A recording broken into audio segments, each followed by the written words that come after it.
el domingo pasado y los anteriores hemos tenido algunos problemas, sobre todo con el sonido a la hora de grabar. No aquí, en la iglesia ustedes prácticamente no han notado nada, aunque si tienen un poquito de oído, hoy el sonido está mucho mejor.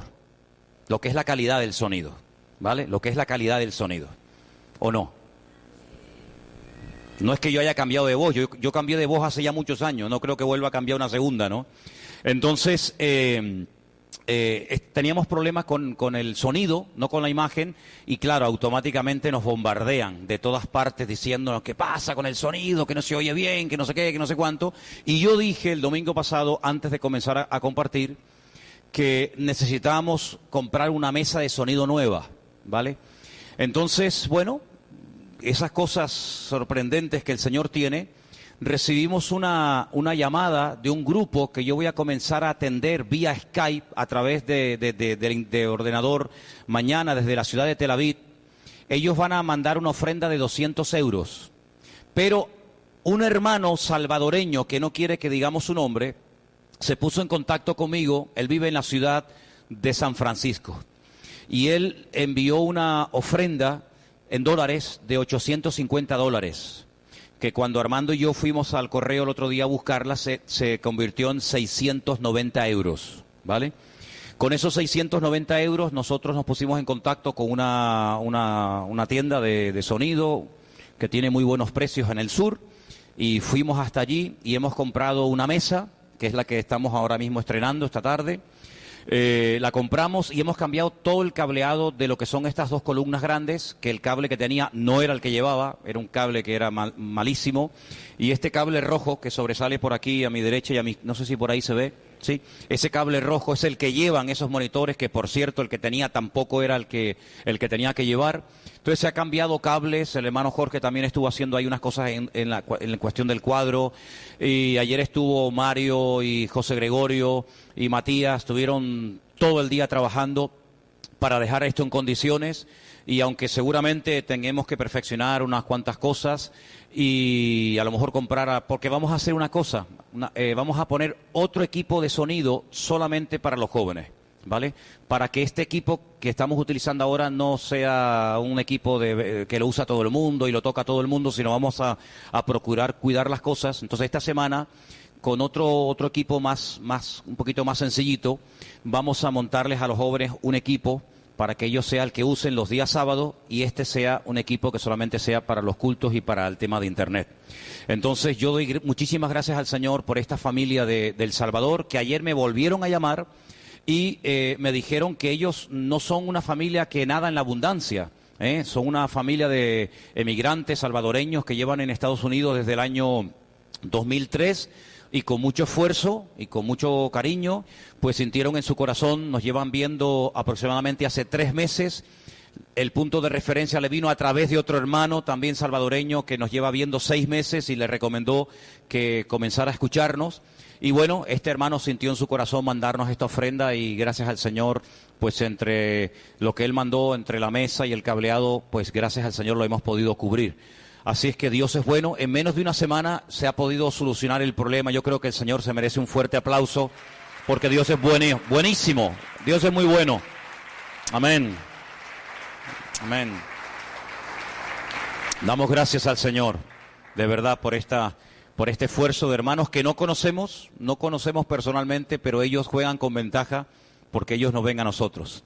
Y seguimos recibiendo correos. Hoy recibí un correo también de otro pastor de San Francisco, de California, que nos dice que está viendo los cultos, y bueno, gente de todas partes que siempre nos dicen que las predicaciones, los mensajes, los cultos, los oyen, los ven, y por lo visto están siendo de mucha bendición, y estamos muy agradecidos. Mañana a las 7 de la tarde, vía Skype, yo empiezo unas reuniones con ese grupo de hermanos desde la ciudad de Tel Aviv, en directo, en tiempo real, y se van a enganchar hermanos de Beersheba, del sur de Israel, y de otras partes, y vamos a tener ahí un coloquio, un estudio bíblico.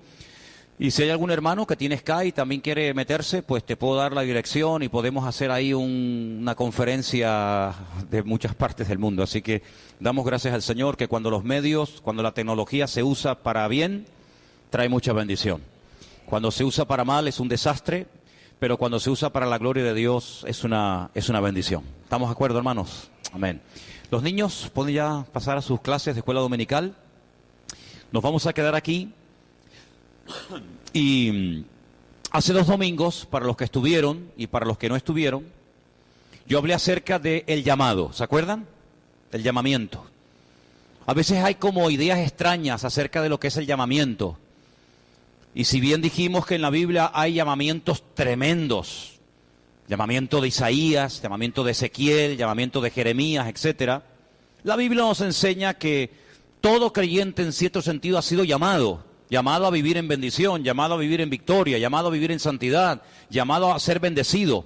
Es un llamamiento general, independientemente de que luego haya llamamientos específicos, ¿verdad?, para servir al Señor como pastor o como obrero o como lo que sea. Pero eso fue hace 2 semanas. El domingo pasado yo dije que a veces hay impedimentos para que Dios nos use. Estos son mensajes dirigidos a creyentes, no son mensajes evangelísticos, ¿vio? Son mensajes para creyentes. Y yo dije que a veces hay como enfermedades del alma, ¿sabes? A veces nos podemos enfermar físicamente y vamos al médico, pero luego hay enfermedades, yo digo, del alma, heridas del pasado. Gente que a lo mejor fue lastimada, humillada, malentendida, incluso después de haber conocido al Señor. Y entonces se congregan en esta o en cualquier otra congregación y resulta que hay como algo en su vida que es como un freno, como una piedra en el zapato, como una herida abierta que no termina de cicatrizar. Entonces ahí encontramos a creyentes desconfiados, creyentes que ya no se fían porque un día se abrieron y bueno, recibieron un palo, se llevaron una desilusión y ahora se van al otro extremo. Ahora no se fían de nadie. Pueden cambiar de iglesia, de pastor, de país, de lo que sea, pero ahora están como en guardia, ¿verdad? Como dice el refrán, el que se quemó con leche, cuando ve pasar la vaca, sale corriendo, ¿no? Gente que tiene temores a volverse a llevar otro desengaño. Gente que más que testigos de Cristo, son como espías.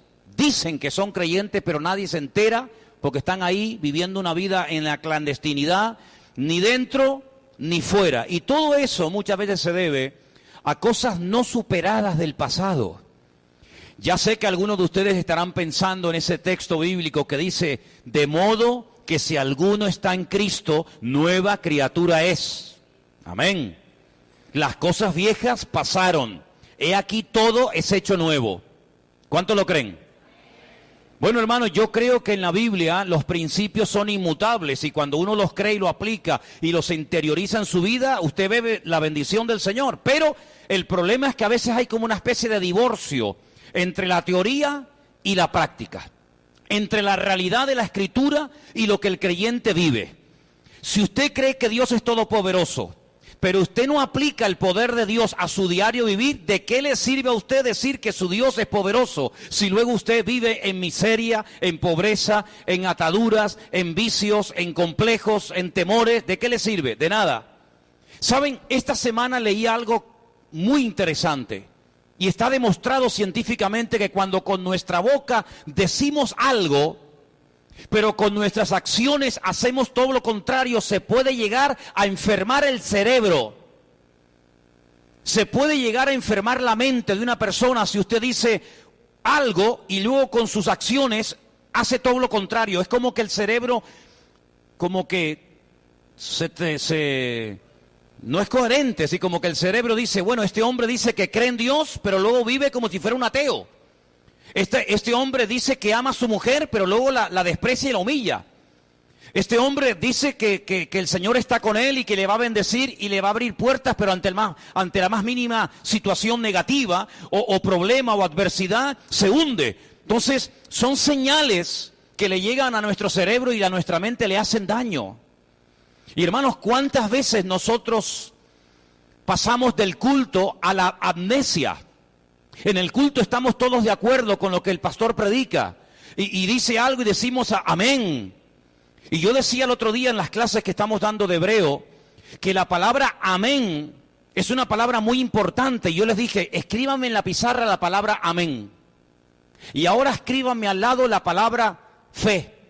La palabra amén en todos los idiomas del mundo es la misma, amén.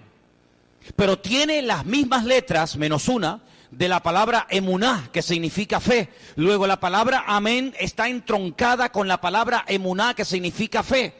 Cuando usted dice amén, no solamente está diciendo estoy de acuerdo, no solamente es un sí afirmativo, sino que cuando yo digo amén a algo que estoy oyendo en la predicación, porque la palabra amén es una palabra que se emplea en las iglesias, no es una palabra que se emplea en los bares, en los colegios, en los parlamentos de los políticos, sino es una palabra, digamos, bíblica, una palabra religiosa, una palabra de connotación espiritual. Cuando usted dice amén, usted está diciendo que lo que se está diciendo detrás de esa expresión de amén es que yo creo en una serie de creencias, en una serie de principios morales y espirituales que gobiernan mi vida, con los cuales me siento 100% identificado, y entonces digo amén. Pero después le dije que escribieran la palabra madre. Entonces teníamos la palabra amén, la palabra emuná, que es la palabra fe, de la cual viene amén, y la palabra madre, que significa, o se escribe o se pronuncia em, porque la palabra en, de la cual viene la palabra fe, resulta que está entroncada con la maternidad. Ahora usted puede entender cuando el apóstol Pablo le escribe una primera carta al joven Timoteo y le dice algo como: Timoteo, la fe que usted tiene ahora, la fe que ahora te ayuda en el ministerio, es una fe que primero la tuvo tu abuela Loida y se la supo traspasar a tu mamá Eunice. Y ahora la fe de tu abuela, que antes era la fe de tu madre, ahora es la fe tuya también. Entonces pasó de la abuela a la madre y de la madre al hijo, 3 generaciones. Porque en el judaísmo, en la cultura bíblica, el padre era el responsable, es el responsable de transmitirle el conocimiento a los hijos. Porque la palabra hijo es igual que la palabra discípulo. Un discípulo es un hijo y un hijo es un discípulo. El primer discípulo que uno tiene en la vida es el hijo o la hija. Y el padre tiene que transmitirle los textos, los capítulos, las historias, en fin, el conocimiento bíblico a su hijo. Por eso se habla del Dios de Abraham, pero también era el Dios de Isaac, su hijo. Isaac le traspasó la fe a su hijo, a Jacob, el nieto de Abraham. Es algo que se va traspasando de generación en generación, y en cada generación esa fe llega más pulida que en la anterior. Por eso Jacob fue capaz de orar por una de sus esposas llamada Raquel, que era estéril. ¿Por qué? Porque ya su papá había orado por su madre, Rebeca, que también lo era. Y por eso Isaac tenía la fe de que su mujer, que era estéril, Rebeca, podía ser sanada, porque su madre, Sara, también lo fue. Es decir, las matriarcas Sara, Rebeca y Raquel habían sido estériles, pero Abraham era el punto de referencia y le enseñó a su descendencia que para Dios no hay nada imposible. Aunque la abuela fuera estéril, aunque fuera una mujer de 90 años, para Dios no hay nada imposible. ¿Cuántos dicen amén?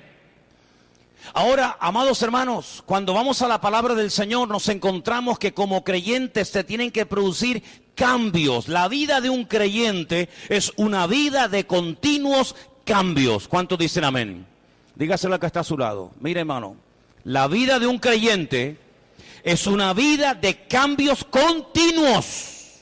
Y vamos a verlo. Efesios capítulo 4, por favor. Efesios capítulo 4, se ha leído, si usted prestó atención, la lectura de hoy fue Efesios 5. Yo voy a leer en Efesios 4. El pasaje se titula La nueva vida en Cristo. Yo, para sentirme aún más identificado, le he puesto la vida nueva en Cristo. Le he cambiado el orden de nueva vida a vida nueva, así digo que este capítulo lo escribieron para nosotros. A partir del versículo 17... esta carta, que es una maravilla de carta, ahora hablaremos un poquito de ella, dice lo siguiente. Efesios 4, versículo 17. Esto pues digo y requiero en el Señor, que ya no andéis como los otros gentiles que andan en la vanidad de su mente, teniendo el entendimiento entenebrecido, ajenos de la vida de Dios por la ignorancia que en ellos hay, por la dureza de su corazón, los cuales después que perdieron toda sensibilidad, se entregaron a la lascivia para cometer con avidez toda clase de impurezas. Mas vosotros no habéis aprendido así de Cristo, si en verdad habéis oído y habéis sido por él enseñados conforme a la verdad que está en Jesús. En cuanto a la pasada manera de vivir, despojaos del viejo hombre, que está viciado conforme a los deseos engañosos, y renovaos en el espíritu de vuestra mente, y vestíos del nuevo hombre, creado según Dios en la justicia y santidad de la verdad. Sigo en el versículo 25. Por lo cual, desechando la mentira, hablad verdad cada uno con su prójimo, porque somos miembros los unos de los otros. Airaos, pero no pequéis. No se ponga el sol sobre vuestro enojo, ni deis lugar al diablo. El que hurtaba no hurte más, sino trabaje, haciendo con sus manos lo que es bueno, para que tenga que compartir con el que padece necesidad. Ninguna palabra corrompida salga de vuestra boca, sino la que sea buena para la necesaria edificación, a fin de dar gracia a los oyentes. Verso 30. Y no contristéis al Espíritu Santo de Dios, con el cual fuisteis sellados para el día de la redención. Quítense de vosotros toda amargura, enojo, ira, gritería y maledicencia y toda malicia. Y termino con el texto 32 que dice: antes sed benignos unos con otros, misericordiosos, perdonándoos unos a otros, como también Dios os perdonó a vosotros en Cristo. ¿Cuántos dicen amén? Hay varias referencias a lo largo de la carta de Pablo a los Efesios, aunque realmente más que una carta a los Efesios era, en la opinión de todos los comentaristas, una circular. Esta carta, que si usted va al capítulo 1, verso 1, encuentra la palabra Éfeso. En el texto original, en los manuscritos que nos han llegado, la palabra Éfeso no aparece. Y le voy a decir por qué. En aquellos tiempos no era como hoy en día, que cuando uno escribe una carta suele poner el nombre del destinatario y también el remitente, ¿sí? Quién la va a recibir y quién la envía, ¿verdad? Se pone por la parte delante del sobre, fulanito de tal, su dirección, su nombre, su apellido, la ciudad, el código postal, y por la otra parte se suele poner el remitente. En los tiempos de la Biblia, el correo no existía tal y como lo entendemos nosotros hoy en día. Solamente había un correo oficial. Habían mensajeros, había una especie de correo, para que usted me entienda, en aquellos tiempos, pero no era para la gente común y llana.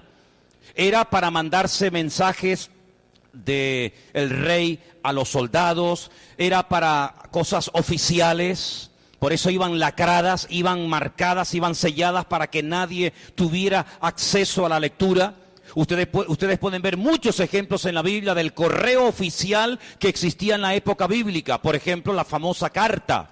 Ay, aquella carta que escribió nada más y nada menos que el rey David, de puño y letra, firmada por él probablemente, y que la manda a través de un mensajero que por cierto sería nada más y nada menos que Urías, al que se le pedía en el frente de batalla que se le dejara solo para que cayera muerto en el combate. ¿Se acuerdan de aquello? La gente cuando se mandaba cartas, la mandaba a través de alguien que la llevaba en mano. No es como ir al buzón, usted la pone y ya el correo se encarga de mandarla. No, en aquellos tiempos cuando usted quería mandarle una carta a un amigo, a un familiar o a alguna iglesia, usted tenía que mandar a un mensajero. Y el mensajero llevaba la carta, no llevaba por fuera el nombre, no llevaba el remitente. El que recibía, en el caso de la carta a los Efesios, cuando leía el versículo 1, decía: Pablo, apóstol de Jesucristo, por la voluntad de Dios, a los santos y fieles de Cristo Jesús que están en... Y ahí se ponía Éfeso, pero si la carta la leían en la iglesia de la Odisea, que muchos comentaristas creen que la carta realmente Pablo la mandó a la iglesia de la Odisea, pues ellos leían la carta de Pablo a la iglesia de la Odisea. Si la recibía la iglesia de Colosas, ellos ponían el nombre Colosas, así sucesivamente. Así que la palabra Éfeso no aparece, pero lo que sí aparece a lo largo de la carta son referencias de dónde y cómo se encontraba el apóstol Pablo.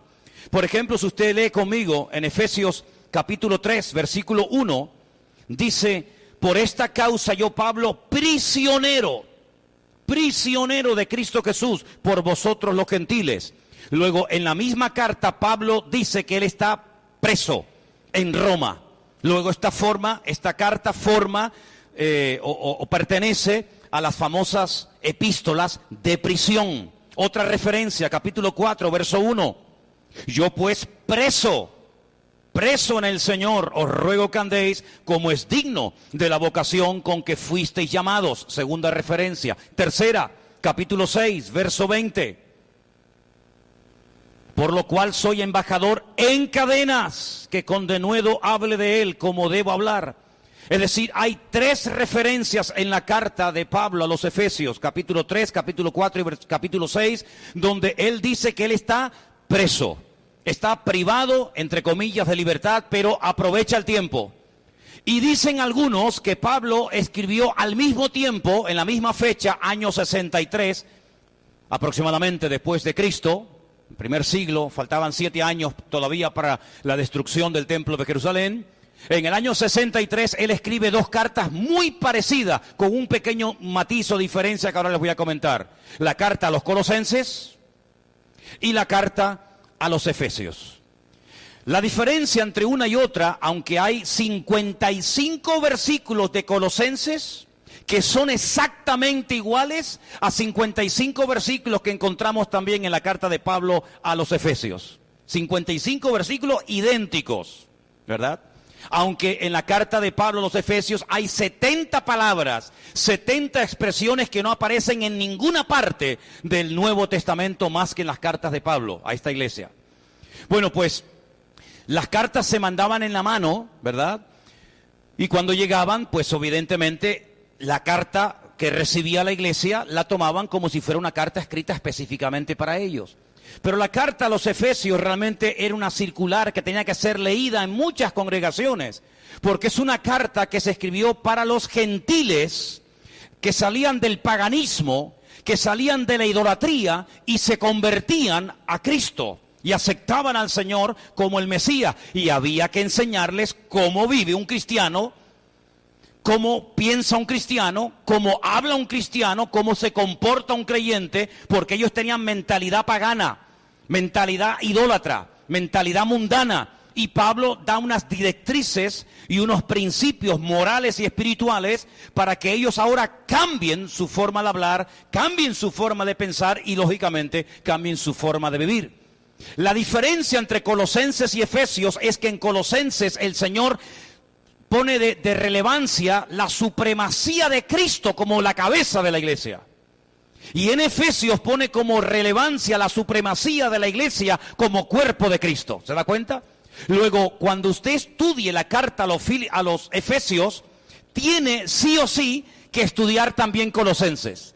Y cuando usted estudie la carta de los Colosenses, tiene sí o sí que leer juntamente la carta de los Efesios, porque ambas se complementan. En una, Cristo como cabeza de la iglesia, y en otra, la iglesia como cuerpo de la cabeza de que es Cristo. Ahora bien, estas cartas, sobre todo la carta de Pablo a los Efesios, hay 3 pilares fundamentales sobre los cuales el apóstol Pablo va a construir todos los capítulos que a continuación usted puede leer desde el 1 hasta el 6. Primer principio, y quiero que lo repitan conmigo: somos propiedad de Dios. Dígalo conmigo: somos propiedad de Dios. Ya no podemos vivir una vida de libertinaje, de anarquía, donde yo hago lo que me da la gana, yo organizo mi vida, yo organizo mi agenda, yo organizo mi tiempo libre y el que no es libre, porque al fin y al cabo yo soy el que manda. Una de las cosas que el apóstol Pablo quiere dejar bien claro en esta carta para aquella época y para todos los creyentes a lo largo de la historia, es que hemos pasado de ser seres, criaturas egocéntricas a cristocéntricas. ¿Cuántos dicen amén? Es algo fácil de decir, ¿verdad? Ay, amigo, pero ¿cuánto cuesta entender que cada vez que decimos Señor, estamos pronunciando la palabra Adón? Dice, no es Adonai, no, Adonai es mi Señor, Adón es Señor. Y la palabra Adón significa amo. De hecho, hay muchísimas oraciones en Israel que se empieza diciendo Adon Olam, Dios del universo, o Señor del universo. Cuando nosotros nos convertimos al Señor, no es simplemente para que Él perdone nuestros pecados. No es simplemente para que Él nos eche una mano y nos ayude en la familia o en el matrimonio o a nivel personal. No. El Evangelio es mucho más que eso. La conversión no es simplemente cambiar de ir a misa a venir a un culto. De hecho, eso no es la conversión.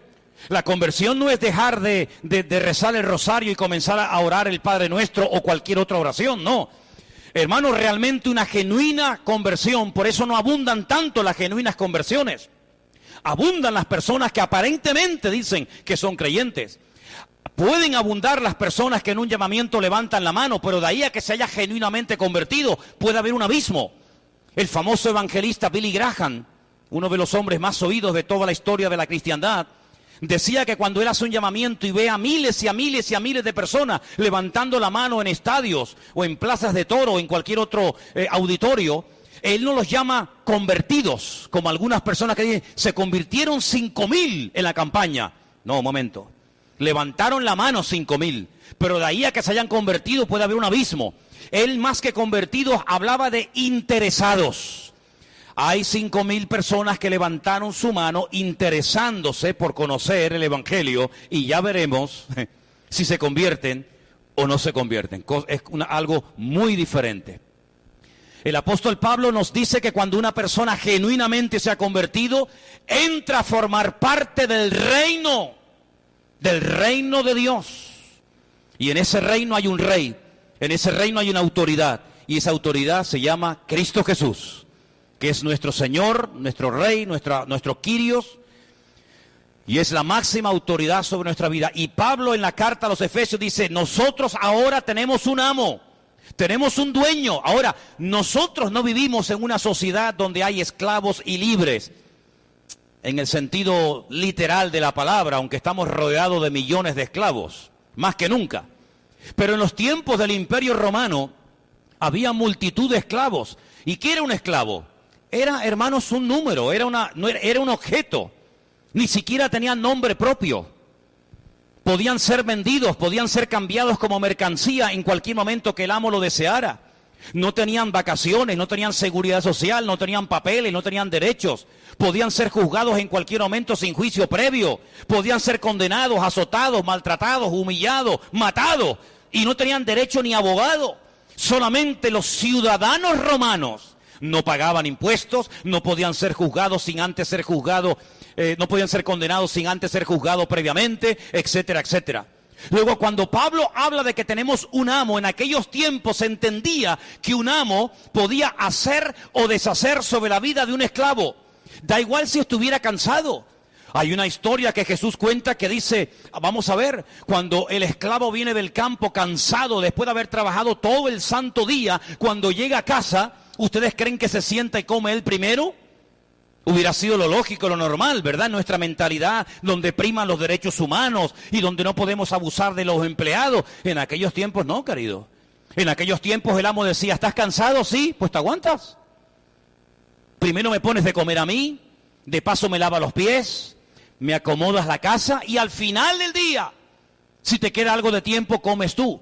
Y uno dice, qué crueldad. Es que los tiempos de la Biblia, aquellos siglos, fueron tiempos de tremenda crueldad. Así eran, hermanos, como animales, privados de todo derecho y de toda oportunidad. Solamente los esclavos judíos, solamente ellos, en el año de jubileo, podían ser puestos en libertad. Pero si usted era un esclavo filisteo, un esclavo amorreo, o había caído en las manos de algún pagano, olvídese, usted ya nunca más volvería a ser una persona libre. Nunca más. Por eso muchas veces se habla en la Biblia de la libertad gloriosa de los hijos de Dios, que antes éramos esclavos y ahora somos libres. En aquellos tiempos la libertad era un regalo, un privilegio. Había gente que nacía como esclavos, vivían como esclavos y morían como esclavos. Ahora bien, el Señor dice a través de la pluma de la boca del apóstol Pablo que ahora nosotros tenemos un dueño, una autoridad, y es nuestro Señor, y a Él le rendimos cuenta. Segundo principio que Pablo enseña en esta carta a los Efesios: nuestra vida ahora tiene propósito. Dígalo conmigo, nuestra vida tiene propósito. Primero era que somos propiedad de Dios. Segundo, nuestra vida tiene un propósito. Es decir, si Dios te ha comprado es porque hay algo en tu vida que Él quiere usar. Nadie se le ocurriría comprar a un esclavo simplemente para tenerlo como un objeto decorativo en una casa. Se ponía una especie de plataforma, de tarima.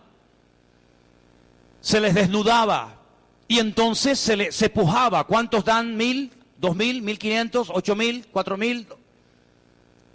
La persona que iba a comprar el esclavo o la esclava, como si fuera a comprar un animal, le podía ver cómo estaba el estado de la dentadura, si estaba fuerte o enclenque, si le gustaba o no le gustaba, como auténticos animales. Así se hacían las subastas públicas, hermanos. Tremendo. ¿Qué le parece? Y cuando se compraba un esclavo o a una esclava decía, este me vale para trabajar en el campo, porque está fuerte. Esta me vale para ser sirvienta en la casa y para atender a mi señora. Este jovencito me vale para hacer todos los recados y todas las cosas que yo no quiero hacer, se las voy a encargar a él. Es decir, cuando se compraba un esclavo y se pagaba por él, era porque se compraba para algo. Bueno, ¿no hemos sido nosotros igualmente comprados? ¿No nos compró el Señor Jesucristo a precio de sangre? ¿Cuántos dicen amén? Luego, si Él nos compró, fue por algo. Eso quiere decir que tu vida y la mía tienen un propósito, tienen una misión que cumplir. Y ese es el gran factor que marca la diferencia en la vida de un creyente y en otro. Si está cumpliendo o no con el propósito, con la misión para la cual el Señor lo llamó. Y el tercer principio fundamental de la carta a los Efesios, el primero era, somos propiedad de Dios. El segundo es, nuestra vida tiene propósito. El tercero es, marcar una diferencia. Es decir, somos esclavos de Cristo, Él nos ha comprado con su sangre, pero no para que pasemos desapercibidos, sino para que nuestra vida sea diferente, para que la gente observe que nosotros somos esclavos por amor del Señor, pero esclavos con alegría, esclavos que hablamos diferente, pensamos diferente, actuamos diferente. Y en otras palabras, la iglesia ha sido llamada para marcar una diferencia en el lugar donde ha sido puesta por el Señor. ¿Cuántos dicen amén? ¿Repetimos estos tres principios? Número 1, somos propiedad de Dios. Número 3, nuestra vida tiene propósito. Número 2 y número 3, tenemos que marcar una diferencia. Si ustedes van conmigo al versículo 29, así es como tiene que hablar un esclavo de Cristo, es decir, un hijo o una hija de Dios. Versículo 29. Ninguna palabra corrompida salga de vuestra boca, ninguna, sino la que sea buena para la necesaria edificación a fin de dar gracia a los oyentes. ¿Cuántos de los que están aquí antes de entregarle su vida al Señor, por su boca salían palabritas? No me diga cuáles, no me interesan. Yo sé más que usted. Yo desde que era así tenía una boca que era terrible. No tenía el don de lenguas, pero tenía una lengua que era un don. Terrible. La Biblia dice prohibido, como dicen en Venezuela, como dicen grosería. ¿No decían? Esa se me quedó a mí, no se dicen grosería. Palabrotas, tacos, insultos. Prohibido. ¿Cuántos dicen amén? Pero nada. Pero bueno, hay expresiones típicas, sí, me da igual, ninguna palabra corrompida salga de vuestra boca. Pero dice más en cuanto al vocabulario, versículo 4, ni palabras deshonestas, ni necedades, ni truanerías que no convienen, sino antes bien acciones de gracias. ¿No hay una canción del cantante Julio Iglesias que dice, soy un truán, soy un señor? Y presume de eso, de que es un truán. Increíble, ¿no? Dice más adelante en el capítulo 5, verso 19, hablen entre vosotros con salmos. Pero para hablar con salmos usted tiene que aprenderse algún salmo de memoria. ¿Cómo voy a hablar yo con usted con salmos si no los conozco, si no los leo? ¿Tenemos en nuestra Biblia un libro que se llama Salmos? ¿Sí? El nombre original del libro de Salmos en el hebreo es Teilim. De ahí viene la palabra Tehilá, que es oración. De Salmos sale la palabra oración.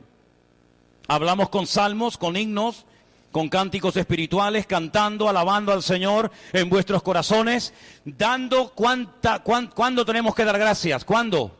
¿Cuando lo sentimos? Siempre, siempre gracias por todo. ¿A quién? Al Dios y Padre en el nombre de nuestro Señor Jesucristo. Así es la forma de hablar de un esclavo de Cristo. No quejándose, no lamentándose, no con palabrotas, no con blasfemias, no con insultos. ¿Cómo hablaban los esclavos en la época de Jesús? ¡Terrible! Maldecían a los otros esclavos, maldecían a sus amos. Una característica de un esclavo de Cristo es que habla diferente. Es un esclavo, pero no se queja. Es un esclavo, pero no se lamenta. Es un esclavo y bendice. Y si no puede bendecir o porque no quiere o no puede, se mantiene cerrado, porque en boca cerrada no entra mosca. ¿Cuántos dicen amén? La forma de hablar. Pero mire, por ejemplo, en el versículo 17. Esto pues digo y requiero en el Señor que no andéis como los otros gentiles que andan en la vanidad de su mente. La forma de pensar de un esclavo de Cristo, de un hijo, de una hija de Dios, es diferente. ¿En qué piensan los gentiles? En otras palabras, ¿en qué piensan los que no tienen a Cristo? En tonterías, en presumir, en aparentar, en fingir, en imitar a otras personas. Sin embargo, la mente de un creyente no puede estar ocupada en esas vanidades, sino los pensamientos de un creyente tienen que ser diferentes. Tiene que haber una pureza de labios, una pureza moral, una pureza en los ojos, una pureza en todos los aspectos y áreas de nuestra vida. Porque la vida de un cristiano es una vida en continuo cambio. No es que yo hablo de que cambié hace 30 años cuando conocí al Señor, me quedé ahí. No, ese fue el cambio principal, pasar de muerte a vida. Pero yo dije el domingo pasado, y lo recuerdo, que cuando el Señor Jesucristo resucitó a Lázaro, Lázaro no podía caminar, porque Lázaro salió atado con unas vendas y con unas ligaduras que le impedían moverse. El Señor Jesucristo le dio vida, ya no era un muerto. Pero el Señor Jesucristo antes de marcharse dio una orden, ¿se acuerdan cuál fue? Desatadlo, desatadlo y dejadlo ir. ¿Cómo va a ir Lázaro así por la vida? No puede caminar, tiene que ir como un canguro dando saltitos. Va atado, así no se puede servir al Señor, así no se puede dar testimonio. Así no se puede vivir atado, y tú no puedes vivir atado por lo que te hizo tu marido, tu padre, tu madre, el vecino, el pastor, fulanito, menganito. No, hermano. Dios nos ha llamado a vivir en la libertad gloriosa de los hijos de Dios. ¿Cuántos dicen amén? Si seguimos un poquito más adelante, nos vamos a dar cuenta que hasta con el tiempo, fíjate tú, el tiempo, tenemos que tener mucho cuidado. Capítulo 5, verso 16, dice, aprovechando bien el tiempo. ¿Por qué? Porque los días son malos. Es decir, abundancia de tiempo libre fue uno de los grandes problemas que llevó a la ruina y a la perdición a los habitantes de Sodoma y Gomorra. Eso dice la Biblia. Abundancia de pan, es decir, demasiado, abundancia, prosperidad. Cerraron la mano al prójimo, no se identificaron con la necesidad del prójimo, y dice que tenían abundancia de tiempo libre. Cuando una persona está continuamente pecando, pensando tonterías, es porque tiene demasiado tiempo libre, porque para pecar hace falta tiempo. Así que organice bien su tiempo, su lista de prioridades, de tal manera que no tenga tiempo ni para pecar. ¿Cuántos dicen amén? Ahora, hay 3 palabras que en este capítulo que hemos leído se mencionan, porque usted sabe que el Nuevo Testamento se escribió ¿en qué idioma? En griego. Y el griego es un idioma como el hebreo muy rico, muy rico. Y hay una serie de palabras y de expresiones que se traducen de una forma, pero cuando uno profundiza en ellas, la riqueza es tremenda. Pablo dice que los gentiles, los que no conocen al Señor, tienen una mente llena de vanidades. Pero una de las palabras, hay 3, pero una de las palabras que Pablo emplea es la palabra porosis. Ya viene la famosa expresión o la famosa enfermedad o problema en las articulaciones de osteoporosis, que son esas calcificaciones que nacen en las articulaciones, que las terminan deformando o haciendo totalmente insensibles, y esa calcificación termina siendo más dura que el mismo hueso. Y Pablo utiliza esa palabra para decirle, hay gente en nuestros tiempos que tienen la mente más dura, y el corazón tan petrificado como esas calcificaciones que salen en las articulaciones de algunas personas, que terminan deformándoles y terminan impidiéndole que muevan esa mano, esa rodilla, ese codo o esa articulación. Y así erais vosotros, dice el apóstol Pablo, gente dura, gente endurecida, gente que no tenía ya ninguna sensibilidad. Tremendo, ¿no? Pero uno dice, pero Pablo está hablando del siglo I, del año 63 de la era cristiana o del año 2016. Porque hoy en día mira que hay gente dura a nuestro alrededor, ¿sí o no? Gente dura, han visto tu cambio, han visto tu transformación, puede ser incluso hasta un pariente, un familiar tuyo, y en vez de alegrarse, algunos hasta se ofenden, porque son porosis. Dile, eres un porosis. Una persona endurecida, sin ninguna sensibilidad a las cosas del Señor, petrificado. Otra palabra que emplea es la palabra aselgeía. Y tengo aquí digamos, la definición de esta palabra que aparece en el texto original y significa, escucha, es una disposición a todo tipo de pecados. Es decir, están abiertos a lo que sea.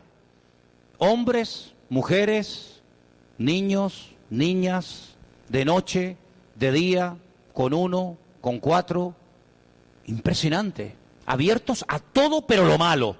Cuando le habla del Señor se cierran, pero para lo pecaminoso están abiertos.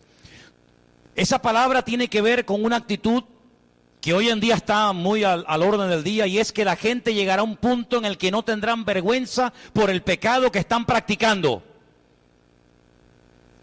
No lo ocultan, no se preocupan de lo que puedan pensar los que lo están viendo, porque son personas que han perdido toda sensibilidad, como hemos dicho, pero toda vergüenza, no les importa nada, no tienen escrúpulos, y además alardean y presumen y están orgullosos de su desorden. Y ahí tenemos todos los años, no solamente en Madrid, sino en muchas ciudades del mundo, el famoso Día del Orgullo Gay. Orgullo gay. Porque están orgullosos de ser unos degenerados, porque están orgullosos de llevar una vida de desorden, antinatura. Los famosos sexólogos a nivel mundial, Master and Johnson, dijeron, y no son cristianos, dijeron que la homosexualidad y el lesbianismo son auténticas aberraciones sexuales. Y hay enfermedades que contraían en un principio los homosexuales, que los que no lo eran no las contraían. Luego, lógicamente, se transmitieron a todo tipo de personas. Dios ama a los homosexuales, por supuesto que sí, pero no va a permitir ni el pecado de ellos ni el de ningún otro pecador, porque Dios dice que la paga del pecado es la muerte. Y la homosexualidad no es una enfermedad, la homosexualidad es un desorden que puede ser corregido solamente con el poder de Dios, porque muchísimos homosexuales son auténticos amargados y gente que son esclavas y personas que incluso han querido salir de eso, pero no pueden, porque hay como una especie de atadura en su vida. Ya sé que si esto lo ve más de uno, en los medios de comunicación dirán que somos fanáticos, me da igual lo que digan. Hay en algunas naciones, y una de ellas, Estados Unidos, en algunos estados, que usted ya no puede decir absolutamente nada de los homosexuales, porque tienen más derechos ellos que los que no lo son. Pero a mí me da igual lo que opinen los medios de comunicación, y me da igual si me multan, y me da igual si me encarcelan, me da exactamente igual. La homosexualidad es un pecado antinatura. Dios creó a un hombre para una mujer y a una mujer para un hombre. Y cuando el hombre rompe la estructura divina, que se atenga a las consecuencias, mi querido hermano. Y lamentablemente este país fue el primero de Europa. Qué gran orgullo, ¿no? El primero de Europa, antes que Italia, antes que Francia y antes que otras naciones, en aprobar el matrimonio entre hombres y entre mujeres. Y así le va a España, que no levanta cabeza, y dudo que la levante, porque todavía no ha pedido perdón por haberse saltado a la torera, como se suele decir vulgarmente, los principios establecidos por la palabra de Dios. Y no ha habido ni uno, ni de derecha, ni de izquierda, ni de centro, que haya tenido el valor de decir esto es un desorden, esto no agrada a Dios, esto trae consecuencias a corto y a largo plazo, pero como son cobardes, porque detrás de esa gente hay votos, son capaces de casarse hasta con el diablo con tal de sentarse en la poltrona. pero nosotros no nos casamos con nadie. Nosotros no queremos agradar al hombre, nosotros queremos agradar al Señor. Y desde aquí nuestra iglesia Vida Nueva denuncia que la homosexualidad es un pecado, pero se puede salir de ese pecado como de cualquier otro con la ayuda del Dios Todopoderoso. A Él sea la gloria y a Él sea el honor. Aleluya. Pierden la vergüenza. No les da ninguna vergüenza, ya no tienen que pecar a ocultas. Yo me acuerdo, hace años, los que fumaban porros, ¿qué lo hacían a escondidas? No se les veía. Hoy en día lo hacen a cara descubierta, no hay ningún problema. Se siente peor el que los observa que el que comete el pecado. Así era la sociedad de los griegos. Los griegos sí eran muy cultos, los griegos eran una filosofía tremenda, le daban una importancia tremenda al culturismo, al hedonismo, pero eran unos auténticos degenerados. Y así va a ser una de las características de la generación de los últimos tiempos, la degeneración, la depravación total y absoluta. Pero hay una tercera palabra, y es la palabra plenonexia. Esta palabra los griegos la definían como una codicia arrogante. Déjeme que le lea una pequeña definición. Esta palabra significa ansia incontrolada de poseer lo que le pertenece a otra persona. Hay mujeres que se empeñan en robarte el marido y le da lo mismo si tu marido es un buen hombre, si tiene hijos, si lleva contigo 20 años o 15 días, le da exactamente igual. Se les mete entre ceja y ceja robártelo y hasta que no lo consigan no van a parar. Son personas que se dejan utilizar por los demonios, personas que, como dice la Biblia, hurtan, matan y destruyen. Y no sienten ningún tipo de pudor, sino todo lo contrario. Lo publican, lo comentan, se sacan fotografías, las mandan por aquí, las mandan por allá, porque tienen este problema terrible. Personas que están dispuestas a sacrificar la paz de los demás con tal de obtener sus objetivos, lo que desea. Esta palabra, pleonexia, es un deseo irresistible de tener lo que no tenemos el derecho de tener. No es algo nuevo, en el corazón del hombre esto siempre ha estado, hermanos. Esto siempre ha estado. ¿Y de dónde nace todo esto? De Satanás. La Biblia nos enseña que cuando Satanás, antes de la caída, era aquel arcángel querubín protector que estaba 24 horas al día, por poner una medida de tiempo, en la presencia del Señor, llevando la alabanza y la adoración. Tremendo privilegio. Él quería más, pero él quería lo que Dios nunca le iba a dar, que era el recibir honra, el recibir el reconocimiento. Subiré, me sentaré en el trono de Dios. Pues si Dios está sentado en el trono y tú te quieres sentar en su trono, quiere decir que quieres quitar a Dios del trono para ponerte tú. Pero así hay gente hoy en día en la vida. No les importa, no tienen ningún tipo de prejuicios. Si tengo que robar los ahorros de una persona mayor porque quiero quedarme con ese dinero, lo hago. Si tengo que engañar, mentir, ultrajar, manipular, pisotear o incluso hasta matar, lo hago. Porque es una ansia que me carcome el alma y hasta que no consiga lo que quiera, no voy a parar. Así era Acab. ¿Se acuerdan de Acab? Hace poquito hablamos de él. Uno de los reyes más perversos, el más perverso de la historia del pueblo de Israel, casado con la perversa Jezabel. Fíjate lo que tenía este hombre, era un rey, hermano. Un rey puede tener todo lo que le dé la gana, pero él se empeñó en una pequeña viña del vecino llamado Nabot. Nabot le dijo: yo no puedo venderte esta tierra, tú lo sabes, nuestra ley, la ley de Moisés nos prohíbe vender la tierra porque la tierra no es mía, la tierra es del Señor. La tierra que yo recibí de mis padres la tienen que recibir mis hijos y mis hijos a sus hijos. No podemos vender la tierra del Señor. Pero él se empeñó. ¿Y Jezabel qué hizo? Levantó calumnia, puso falsos testigos contra Nabot. Y dice que lo apedrearon, lo mataron hasta la muerte injustamente. Y ahora llega y le dice esta perversa a su marido: desciende, toma la viña de Nabot, ya no hay ningún problema. Oye, que has dejado una familia sin padre, que has dejado a unos hijos sin padre, que te has cargado a un hombre inocente, que has levantado falso testimonio. No importa, los que tienen esta mentalidad perversa y retorcida y diabólica, no les importa mentir, engañar, manipular, lo que haga.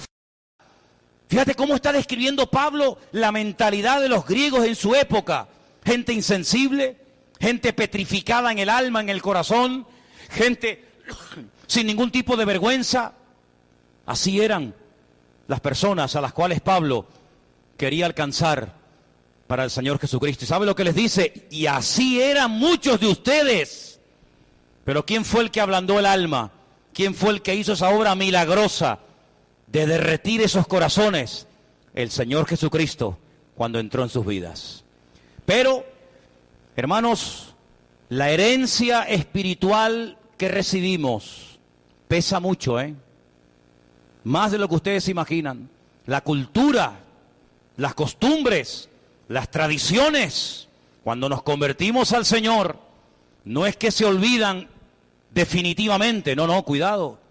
Hay gente que todavía tiene costumbres y prácticas y palabras y actitudes de antes de conocer al Señor, y lo que el apóstol Pablo intenta enseñarnos a través de esta carta es que, hermanos, tengan mucho cuidado con volver atrás, tengan mucho cuidado con volver a esas prácticas ancestrales que sí forman parte de la cultura de su pueblo, de su raza, de su etnia o de lo que sea, pero no tiene nada que ver con los principios del reino de Dios que ahora tienen que gobernar y dirigir nuestras vidas. El apóstol Pablo nos da 3 consejos. Versículo 22. En cuanto a la pasada manera de vivir, ¿qué dice? Despojaos. Despojaos del viejo hombre que está viciado conforme a los deseos engañosos. Es como si usted tiene una ropa sucia, vieja, que ya no sirve para nada. Pablo dice, quítesela, tírela a la basura y no se la vuelva a poner más. Despréndanse. Ahora, ¿por qué le dice a los efesios y a todos los creyentes, incluido a nosotros, despojaos? Porque somos nosotros, usted y yo, con nuestra voluntad, que no ha quedado anulada cuando nos convertimos al Señor, los que tenemos que tomar la determinación de decir, esto no lo vuelvo a hacer nunca más. Esto no lo vuelvo a comprar, esto no lo vuelvo a ver, esto no lo vuelvo a tocar. Somos nosotros los que tenemos que tomar la determinación categórica de decir, se acabó, me despojo, me desprendo del viejo hombre. Pero claro, ¿y ahora qué hago? Versículo 23, renovaos en el espíritu de vuestra mente. Renovar los pensamientos. ¿Por qué? Porque a lo mejor su papá, su mamá, su escuela, su religión, su cultura, o sabe Dios, le enseñaron a usted a reaccionar, a pensar, a actuar de una forma cuando sea agredido, cuando sea maltratado, cuando sea humillado o cuando tenga problemas. A usted le dijeron, usted no sea tonto, usted hable. Usted si le pegan, pegue. Usted no se deje humillar por nadie. Y esas cosas están ahí en la cabeza. Pero claro, cuando uno va a la Biblia, uno se encuentra que lo que nos pide el Señor hacer en determinadas ocasiones es al revés de lo que nos enseñaron con toda la buena voluntad del mundo nuestros padres, ¿sí o no? Mi padre, un día yo llegué a casa con el ojo morado y el labio de aquí abajo roto. Tengo hasta la cara del que me lo hizo. Llegué a casa llorando, ¿y a quién fui? A mamá. Mi padre me cogió así y me dijo, la próxima vez que usted venga a casa así, le pego yo otra paliza y le pongo el ojo y el labio de arriba roto. A usted cuando le peguen, defiéndase, pegue. Ay, hermano, ¿para qué fue aquella? Así me expulsaron de 4 colegios. A mí me daban, pero los demás también cobraban. Porque mi papá me dijo, pegue, defiéndase, no sea bobo, no se deje pisotear. Cuando me hago cristiano, el Señor dice, el que te hieran una mejilla, pone la otra. Pero Señor, pero encima la otra. Bueno, la tercera es la mía, ¿eh? Usted me da en la derecha y en la izquierda, pero la tercera agárrese, dice el otro, ¿no? El que le pida que le lleve la carga por 1 milla, diga, no, yo se la voy a llevar 2. Y el que le pida, dele, aunque sea su enemigo, le pide agua, dele agua. Y usted dice, Señor, pero esto no se enseña, esto no es lo que se enseña en las escuelas, en las clases, en la familia. Entonces, ¿cómo hago ahora? ¿Qué le hago caso a mi Padre terrenal o a mi Padre celestial? ¿A quién le hago caso? Es una determinación que usted tiene que tomar. Señor, mi papá lo dijo con toda la buena intención, pero no coincide con lo que dice tu palabra. Tu palabra dice otra cosa, y por eso Pablo dice, hermano, renuévese, cambie su forma de pensar, porque hasta que usted no cambie su forma de pensar, usted no va a cambiar su forma de vivir. ¿Cuántos dicen amén? Hay gente que son esclavos de ese pensamiento, de esa mentira. Y mira, aquí tenemos el texto. ¿Cuántas veces le hemos hecho referencia a él? La verdad os hará libres y la mentira te esclaviza. Luego, si queremos vivir en la libertad gloriosa de los hijos de Dios, lo que tenemos que hacer es interiorizar y practicar los principios de la palabra de Dios. ¿Cuántos dicen amén? Algunos dirán, pero usted es bobo, usted es tonto. Bueno, yo prefiero pasar por tonto delante de los hombres, pero aprobar delante de mi Dios, que suspender delante de mi Dios y salir victorioso de todas las batallas de la tierra. En esta tierra perderemos muchas cosas, pero a veces para ganar hay que perder. Así que, si usted quiere defender sus derechos, usted no ha entendido nada. ¿Qué derechos tienes tú? ¿Qué derechos tienes? Un esclavo no tiene derechos. No, ¿cómo que no? ¿Yo? A mí no me humilla nadie. A mí que no... Usted no ha entendido nada. No ha entendido nada. Dice la Biblia que a Cristo le amenazaban. ¿Y qué hacía? Se callaba. Encomendaba la causa al Padre. Le maldecían. A Cristo, sí, le maldecían. ¿Y qué hacía? Se callaba. Y como cordero mudo fue llevado al matadero. ¿Se le hizo justicia al Señor? ¿Tuvo un juicio justo? Pero si estaba todo amañado. Si aquello no era juicio ni era nada. ¿Tú crees que lo llevaron a casa de Caifás para hacerle justicia? Olvídate de eso. ¿Tú crees que se le hizo justicia en la fortaleza de la Antonia, allí en Jerusalén, en la casa de Poncio Pilato? Olvídate de eso. No se le hizo justicia en ningún momento. Él podía haber dicho, cuidadito conmigo, cuidadito, que soy el alfa y la omega, soy el león de la tribu de Judá. Soy el primero y el último, el verbo hecho carne. ¿Soy qué? Delante de ustedes no voy a discutir, porque si el Señor, mi Dios, quiere esto en este momento para mi vida, me voy a gozar. Y el apóstol Pablo aprendió esto, a base de sangre. Dice, a partir de ahora voy a hacer algo que puede resultar absurdo y ridículo y antinatura. Voy a comenzar a gozarme en mis debilidades. Porque cuando soy débil, soy fuerte. Porque mi Señor me dijo el otro día en oración, bástate mi gracia, porque mi poder se perfecciona en la debilidad. ¿Cuántos dicen amén? Esto es el Evangelio. Yo no soy representante de la iglesia mormona, ni de ningún... Yo soy representante del Evangelio. Y el Evangelio dice esto para todos y para cada uno de nosotros. Esto es lo que dice la Biblia. Después dice la Biblia, vestíos del nuevo hombre, creado según Dios en la justicia y santidad de la verdad. 3 consejos, despojaos, renovaos y vestíos. ¿Y cuántas veces tengo que hacer esto? Todos los días. Todos los días, porque puede ser que usted ayer, o tal vez hoy, usted no haya pecado, no haya dicho nada raro, no se le haya ni pasado ningún pensamiento raro por la cabeza, no haya mirado a donde no tiene que mirar, no haya deseado lo que no tiene que... Puede ser que hoy hayas tenido hasta ahora, hasta este momento, 8:25 de la noche, un día, aleluya, sobre ruedas, amén. Pero la victoria de hoy no es para mañana. Mañana empezamos de cero. Lo que tú superaste hoy, gloria a Dios, gloria a Dios. Pero mañana arrancamos de cero. Mañana otra vez me tengo que despojar, me tengo que renovar y me tengo que vestir de Cristo. Y pasado mañana otra vez. Y así durante toda la vida. Porque no es una cosa que hacemos una vez y para siempre, sino que cada día, decía el apóstol Pablo, muero. Cada día muero. ¿Cuántos dicen amén? Ahora, en el versículo 22 al 24 hemos encontrado estas palabras. Pero Pablo lo que está tratando de enseñarle a estos recién convertidos, paganos o gentiles, es que a través de Cristo ellos tienen que marcar una diferencia en el lugar donde viven. Su forma de hablar, su forma de pensar, su forma de actuar, tiene que traer principios y tiene que traer moral. De hecho, el cristianismo, si algo ha hecho dentro de las miles de cosas que ha hecho y ha favorecido, es que ha traído moral y principios a los pueblos.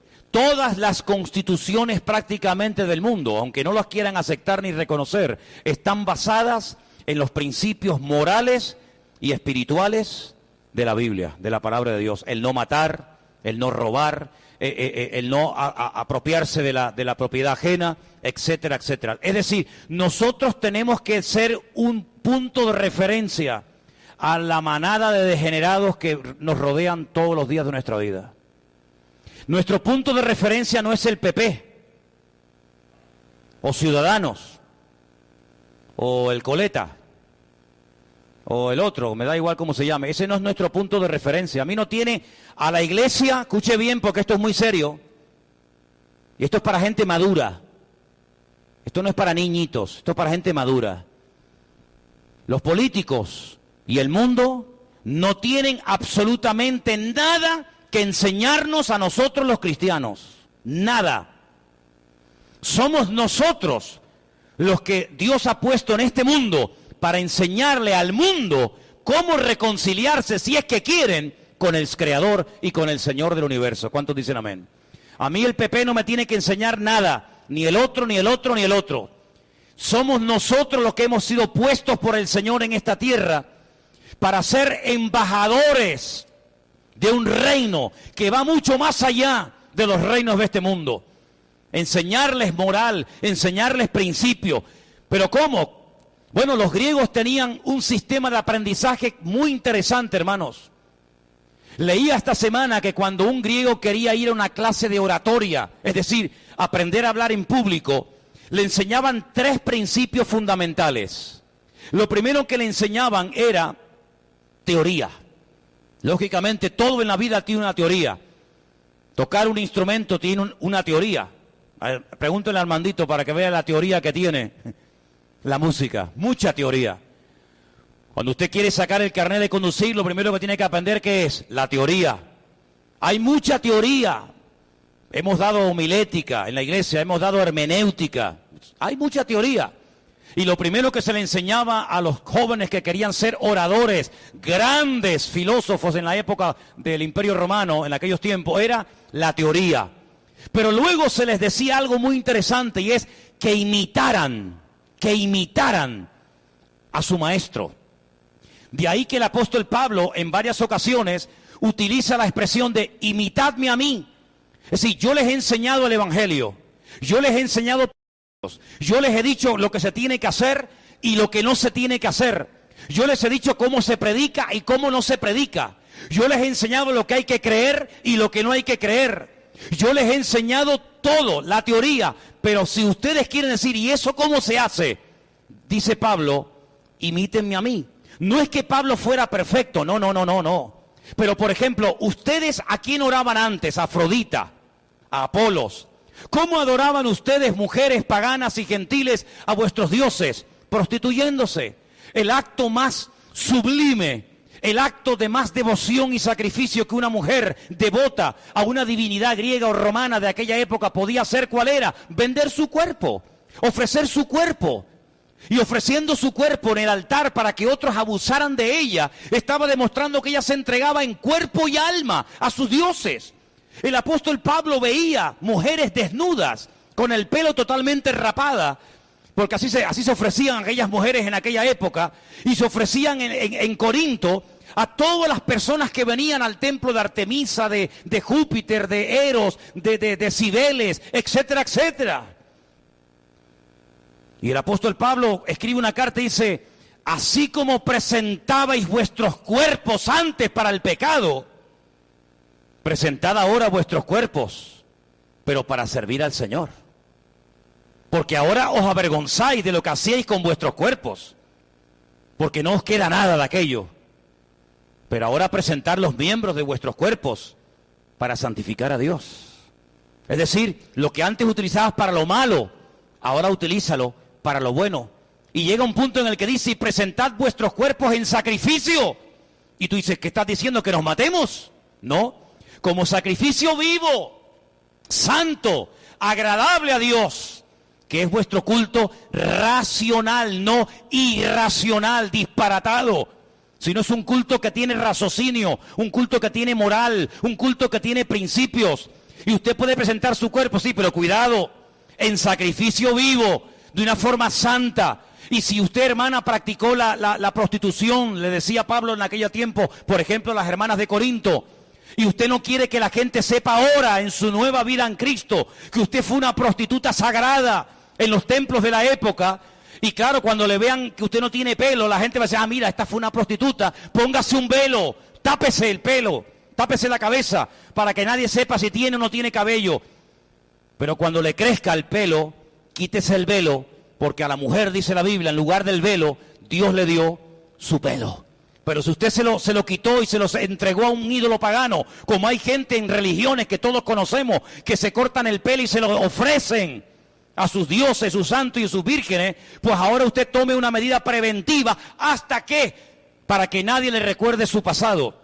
Porque nadie tiene derecho a juzgarle por lo que usted ha sido, pero todo el mundo tiene derecho a juzgarnos por lo que somos hoy en día. ¿Cuántos dicen amén? La Biblia nos dice que tenemos que juzgar y mirar atrás a lo que hicimos en el pasado, o los hermanos o las hermanas, pero la Biblia dice que cuando alguno predica o profetiza en la iglesia, todos los demás tienen que juzgarlo, examinarlo y decir amén si es de Dios, o rechazarlo si no es de Dios. ¿Cuántos dicen amén? Así que, hermano, eso es lo que dice la Biblia. Vete y no peques más. Pero si te vas y sigues pecando, entonces tú no has entendido absolutamente nada.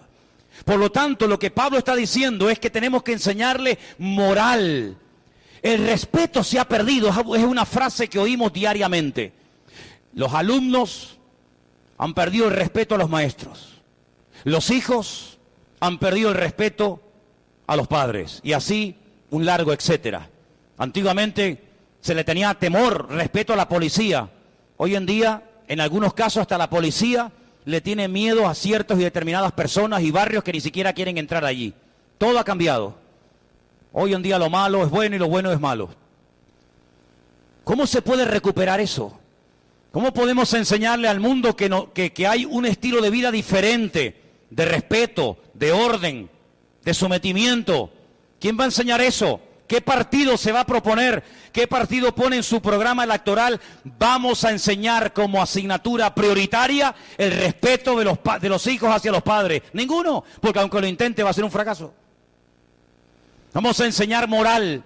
Vamos a enseñarle a España a vivir una vida moral. Vamos a enseñarles a orar. Vamos a enseñarles a tener una buena relación los padres con los hijos y los hijos con los padres. Vamos a enseñarles principios para que las familias se lleven bien. Olvídese de eso. Pero Dios ha puesto en este mundo a su pueblo, a su cuerpo, a su iglesia, para que a través de tu boca, de tu vida y de la mía, podamos decirle al mundo que hay una forma diferente de vivir.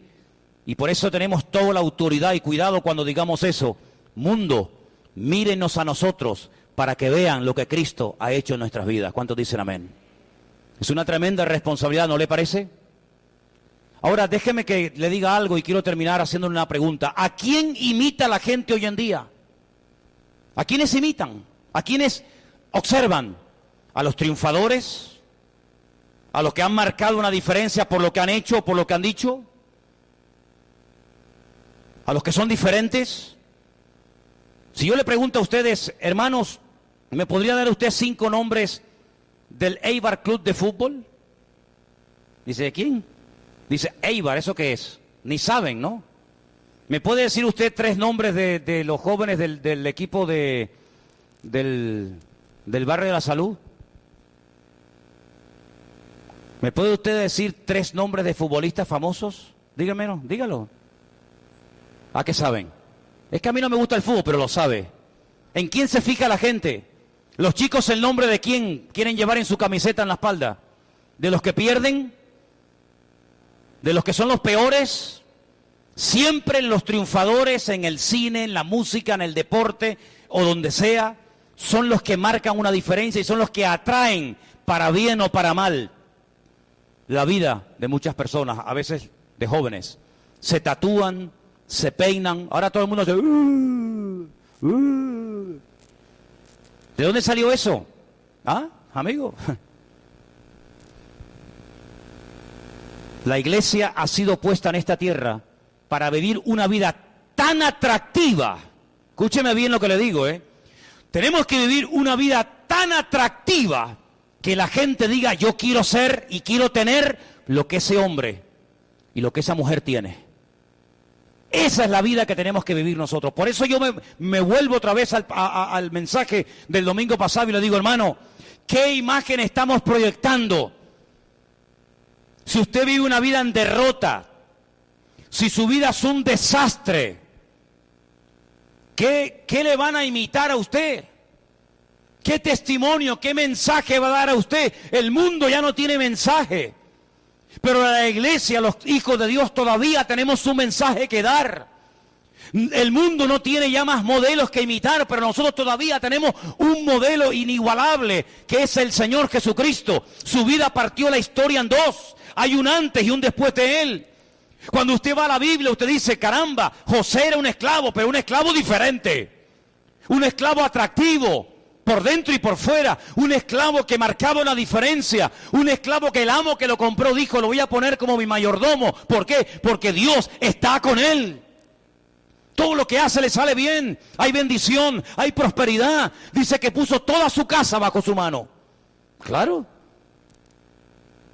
David, cuando Saúl estaba disparatado, loco, perdido, con demonios, que ya Dios ni estaba con él. ¿A quién llamaron para que calmara en las noches de tormento al rey Saúl? ¿A quién llamaron? Al que peor tocaba, al que tenía la arpa toda desafinada, las cuerdas rotas. ¿No? Dice, llamaron al que mejor tocaba el arpa en Israel, al mejor músico del país. ¿Quién es ese? Un tal David, el hijo de Isaí. Un hombre que cuando toca los demonios salen corriendo. Un muchacho que tal vez no es muy conocido, pero cuando toca la gracia, la unción de Dios está con él, de que hasta el mismísimo rey de Israel dice que se pone a escucarlo y puede dormir y puede conciliar el sueño, porque cuando David toca el arpa es como si Dios trajera un bálsamo a través de sus manos. Amigo, ¿y el Señor Jesucristo? ¿A quién seguían en su época? ¿A quién? ¿A Caifás? ¿A Barrabás? ¿A quién seguían las multitudes? Venían de Siria, venían de Grecia a escucharlo a él. La gente hacía kilómetros y kilómetros, días y días viajando. ¿Para ir a dónde?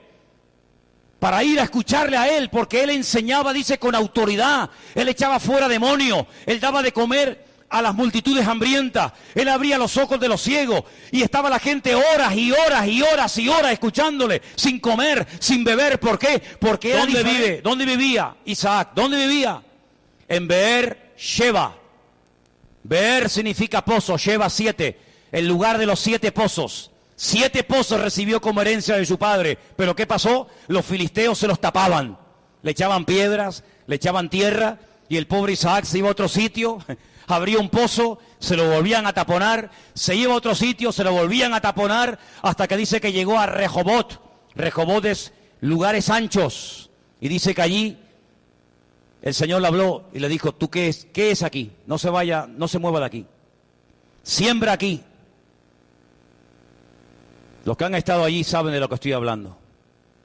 Sembrar allí era una locura. Sembrar allí era un disparate. Porque no era tierra, era arena. Y en la arena no se puede sembrar una cosecha de maíz, ni de trigo, ni de tomate, ni de papas, ni de nada. En la arena, ¿qué va a sembrar usted? Nada. Pero el Señor le dijo, usted siembra ahí, no se mueva de ahí. Siembre. Dice la Biblia que sembró ese año. Y cuando llegó el tiempo de la cosecha, ¿qué dice la palabra? ¿Usted lo sabe, sí o no? Cosechó a 100 por 1. Una cosecha impresionante, fuera de toda posibilidad humana. Ay, amigo, vinieron los filisteos. ¿Y vino quién? El jefe de los filisteos. Y pactaron con él. Le pidieron perdón y dijeron, reconocemos que la mano de Dios está contigo. Dice que le llegaron a tener envidia, le llegaron a tener celos. El diablo le tiene envidia y celos a un verdadero creyente, a un creyente que está comprometido, a un joven que vive una vida ordenada y santa. El diablo le tiene envidia y celos. No se tiene envidia y celos de nadie si esa persona no desprende algo que esta persona quiere tener. Pero Isaac desprendía bendición, Isaac desprendía presencia. ¿Cómo puede este muchacho en pleno desierto tener una cosecha más grande que yo en una tierra fértil y con buenas aguas? Esto tiene que ser un milagro. Claro, es que cuando la gente vea un cambio en tu vida, no te van a dar la gloria a ti, le van a dar la gloria al Dios tuyo. Y dice que ese año pactaron con Isaac. Hermanos queridos, estamos viviendo un momento en el que este país está descabezado. Estamos en un país sin cabeza. Pero nosotros tenemos una cabeza. Y se llama Cristo. Y nosotros somos su cuerpo. Y cuando el cuerpo está conectado a la cabeza, el cuerpo no tiene que tener ningún temor. Pero recuerde siempre esto, yo sé que es muy sencillito, hasta los niños lo pueden entender. No es el cuerpo el que le dice a la cabeza lo que tiene que hacer, sino es la cabeza la que le da las instrucciones al cuerpo. Hay creyentes que cuando oran le dicen a Dios lo que tiene que hacer, cuándo y dónde y cómo. No, ya no vivo yo, más que se haga tu voluntad en mi vida. Usted es cuerpo, puede ser que en ese cuerpo usted sea oreja, puede ser que en ese cuerpo sea boca, puede ser que en ese cuerpo sea nariz, pero no es cabeza. Ninguno de nosotros somos cabeza, somos miembros los unos de los otros, bien unidos, pero tenemos todos una cabeza en común. Y esa cabeza es nuestra autoridad, es nuestro Adón, es nuestro Señor.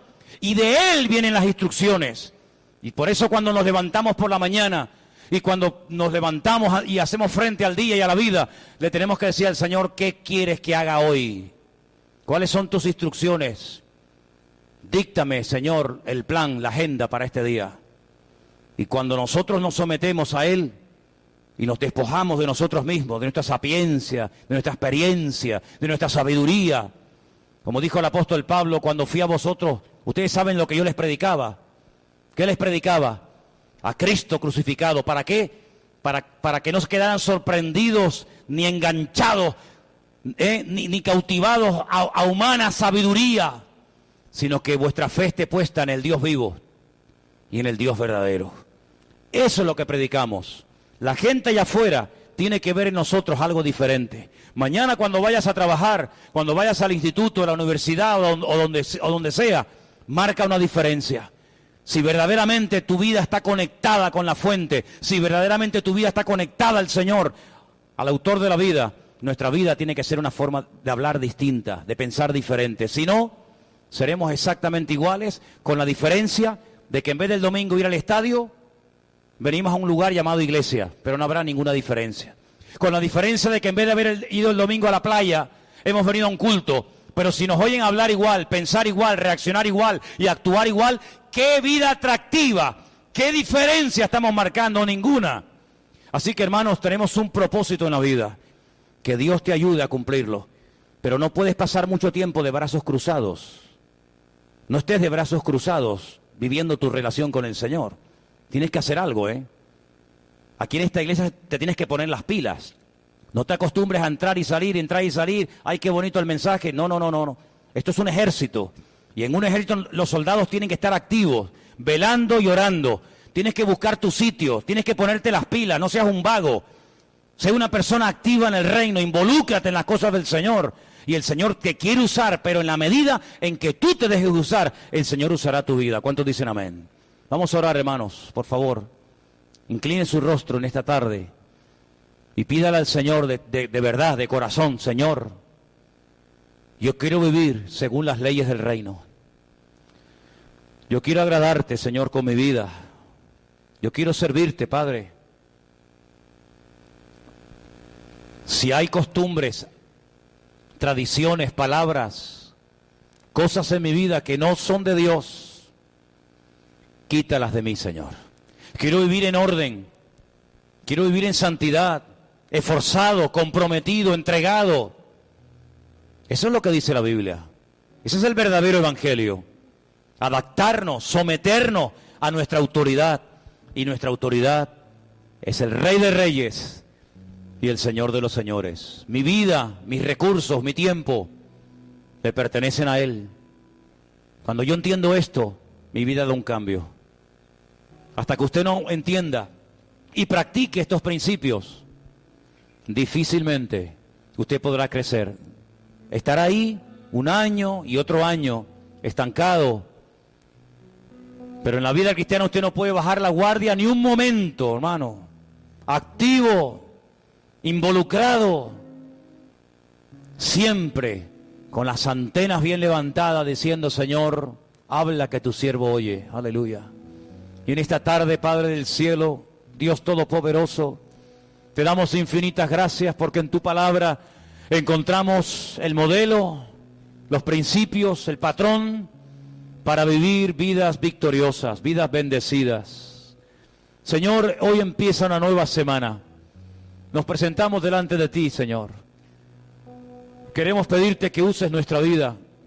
Queremos pedirte, Señor, que nuestra vida sean canales de bendición, que verdaderamente tú puedas usarnos y canalizarte a través de todos y cada uno de nosotros. Trata con nosotros, Señor. Queremos hoy despojarnos, dígalo. Yo quiero despojarme del viejo hombre. Quiero que renueves mi mente y quiero vestirme del nuevo hombre, creado para glorificar y servir al Señor. Quita de mi boca toda palabra necia, quita de mi mente todo pensamiento de lascivia, de lujuria, de desorden. Pon en mí, Señor, un deseo de honrarte y de servirte, y te daré siempre la gloria y la honra, desde ahora y para siempre. En el nombre de Jesús. Amén. Y amén.